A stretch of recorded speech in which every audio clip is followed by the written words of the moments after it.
নেতাজি সুভাষচন্দ্র বসু ভারতবর্ষের স্বাধীনতার ইতিহাসে যার অবদান স্বর্ণাক্ষরে লেখা থাকবে।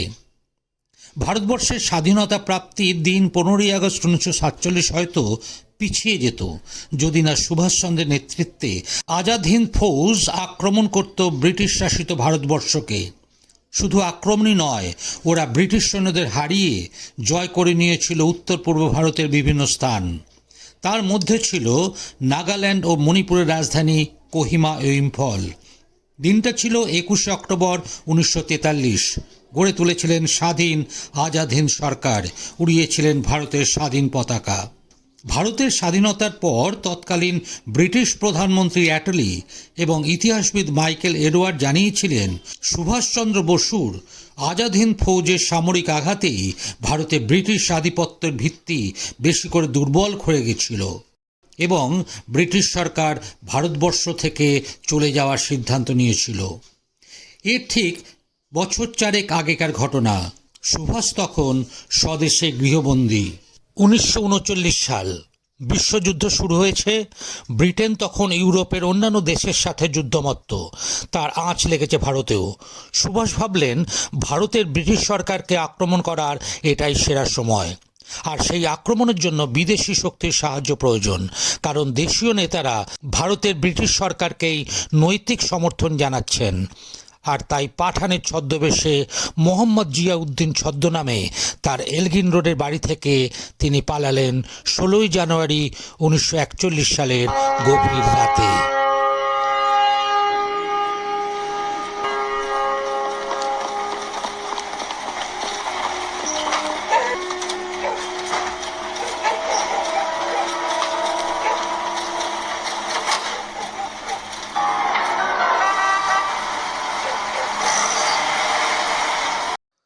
কলকাতা থেকে বিহারের গোমো, সেখান থেকে কালকা হয়ে কাবুল, কাবুল থেকে ইতালীয় পাসপোর্ট জোগাড় করে ওরল্যান্ডো মাৎসোভা ছদ্মনামে পৌঁছলেন জার্মানের রাজধানী বার্লিন।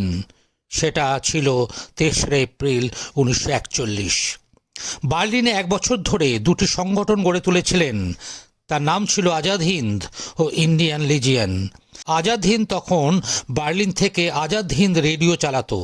সেই বেতার কেন্দ্র থেকে সুভাষচন্দ্র নিয়মিত আমি সুভাষ বলছি শিরোনামে ভারতের নেতৃবৃন্দ এবং জনসাধারণের উদ্দেশ্যে ভাষণ দিতেন, যার প্রভাব পড়েছিল ভারতীয় রাজনীতি এবং বিপ্লবী আন্দোলনে। সুদূর বার্লিন থেকে বেতার ভাষণের মাধ্যমে সুভাষচন্দ্র ভারতীয় রাজনীতির গতিপথ এতটা পাল্টে দিতে পেরেছিলেন দেখে জার্মানির চ্যান্সেলর হিটলার বিস্মিত হয়েছিলেন এবং আমন্ত্রণ জানিয়েছিলেন সুভাষচন্দ্রকে তার সাথে দেখা করার জন্য।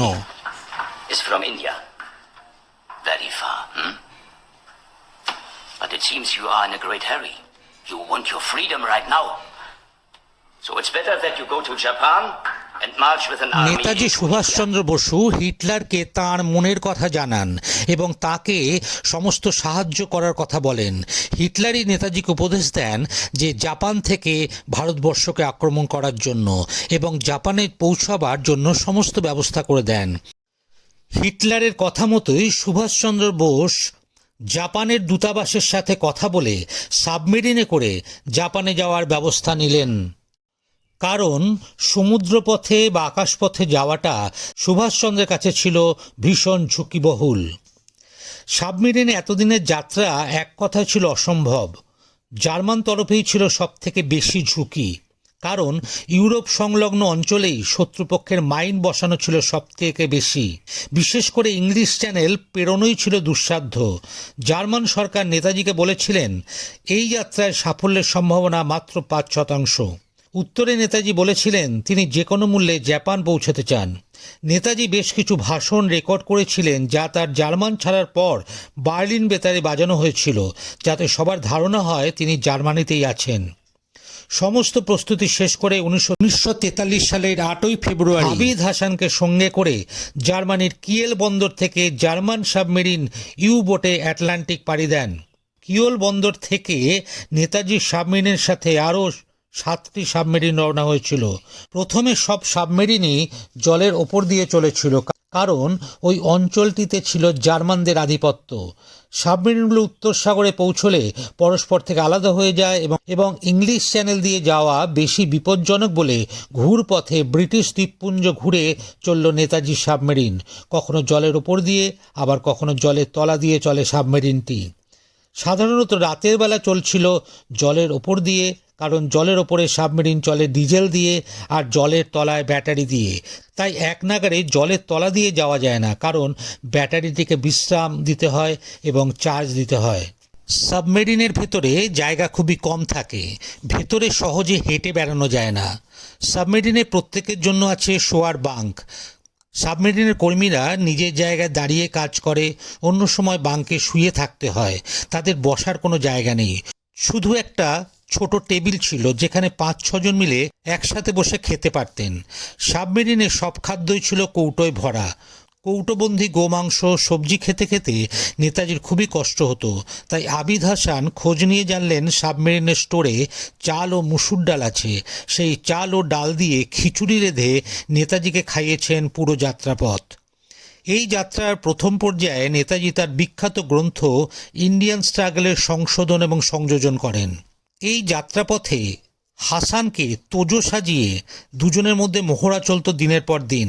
পরে আবিদ হাসান জানান, আমরা যখন সত্যিই জাপানে পৌঁছলাম তখন সেখানে এমন কোনো প্রসঙ্গ ওঠেনি যা আমরা আগে থেকে আলোচনা করিনি। কোনো বিষয়ই নতুন ঠেকেনি এবং নেতাজিকে কখনো অপ্রস্তুত হতে হয়নি। সিদ্ধান্ত নিতে কখনো এক মুহূর্ত দেরি হয়নি। ওই সময় নেতাজি ঘুমোতেন মাত্র 3 থেকে 4 ঘন্টা। 7-8 ঘন্টা ডিকটেশন দিতেন, বাকি সময় চিন্তা করতেন। সব ভাবি অবস্থার তার চোখের সামনে ভাসত।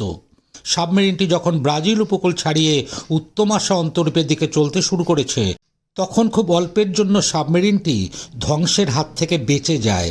হঠাৎ জলের ওপর ভেসে উঠতেই নাবিকরা দেখে সামনেই পণ্যবাহী একটি জাহাজ দ্রুত গতিতে সাবমেরিনটার দিকে এগিয়ে আসছে। সামনেই ভয়ঙ্কর বিপদ। জাহাজটি বিশাল, সাবমেরিনটি তুলনায় খুবই ছোট। সাবমেরিনকে তাড়াতাড়ি জলের তলায় নিয়ে যাওয়া যায় না, আবার জাহাজের আঘাত সহ্য করার মতো শক্তিও তার নেই। তাহলে সাবমেরিনটিকে দ্রুত 45 ডিগ্রি ঘোরানো হলো। জাহাজটি সাবমেরিনকে হালকা আঘাত করলো, ওপরে রেলিং ভেঙে গেল। ভেতরে প্রচণ্ড ঝাঁকুনি ও এগিয়ে আসা জাহাজের গর্জন। সমস্ত নাবিক সহ ডিকটেশন নিতে থাকা হাসানের বুক কাঁপছে। নেতাজি ধমকে উঠলেন হাসানের প্রতি, হাসান, আমি তোমাকে একই কথা 2বার ডিকটেট করছি, তুমি কিন্তু একবারও শোনোনি। হাসান নিজেকে স্থির করে ডিকটেশন নেওয়া শুরু করলেন। পরে হাসান লিখেছিলেন, বিপদ কাটতেই সাবমেরিনের ক্যাপ্টেন মাইক্রোফোনে বলেছিলেন, সত্যি আমরা বিপদে পড়েছিলাম। আমরা যোদ্ধা জার্মান জাতি, তবু নিজের চোখেই দেখলাম আমাদের সবার প্রতিক্রিয়া। বিপদের মুখে কীরকম আচরণ করতে হয় তা দেখলাম ভারতীয় নেতা মিস্টার বসু ও তার সেক্রেটারির ব্যবহারে। নেতাজির সাবমেরিনটি উত্তমাশা অন্তরূপে পৌঁছেছিল। মাদাগাস্কারের 400 মাইল দক্ষিণে অপেক্ষা করছিল জাপানের সাবমেরিন। জার্মান সরকারের নির্দেশ মতো ওই অঞ্চলে ব্রিটিশ জাহাজ চলাচলের পথ অবরোধ করে রেখেছিল জাপানি নৌবাহিনী। জার্মানির কিয়েল বন্দর থেকে রওনা হওয়ার 79 দিন পর 27 এপ্রিল 1943 উত্তাল সমুদ্রের মধ্যেই জার্মান সাবমেরিন ও জাপানি সাবমেরিনকে পাশাপাশি আনা হয়েছিল। দুটি সাবমেরিনের মধ্যে অস্থায়ী রাবারের নৌকা ফেলে রাস্তা স্থাপন করে সেই পথ দিয়েই সুভাষচন্দ্র বসু ও আবিদ হাসান জার্মান সাবমেরিন থেকে জাপান সাবমেরিনে প্রবেশ করেন। জাপানি সাবমেরিনটি বীর সুভাষকে নিয়ে ভারত মহাসাগরের বুক চিরে এগিয়ে চলল। এর 14 দিন পর মোট 93 দিনের বিপদসংকুল জলযাত্রা শেষ করে নেতাজি ও হাসান সুমাত্রা দ্বীপের সাবাং নামক নির্জন জায়গায় নেমে আসেন। সেখান থেকে তারা যান টোকিও। দেখা করেন জাপানের প্রধানমন্ত্রী তোজোর সঙ্গে 10 জুন 1943। টোকিও থেকে সিঙ্গাপুরে রাসবিহারী বসুর থেকে গ্রহণ করেন ইন্ডিয়ান ইন্ডিপেন্ডেন্স লীগ ও ইন্ডিয়ান ন্যাশনাল আর্মির ভার এবং গঠন করেন আজাদ হিন্দ ফৌজ। আজাদ হিন্দ ফৌজের কাহিনী আমাদের সকলেরই জানা।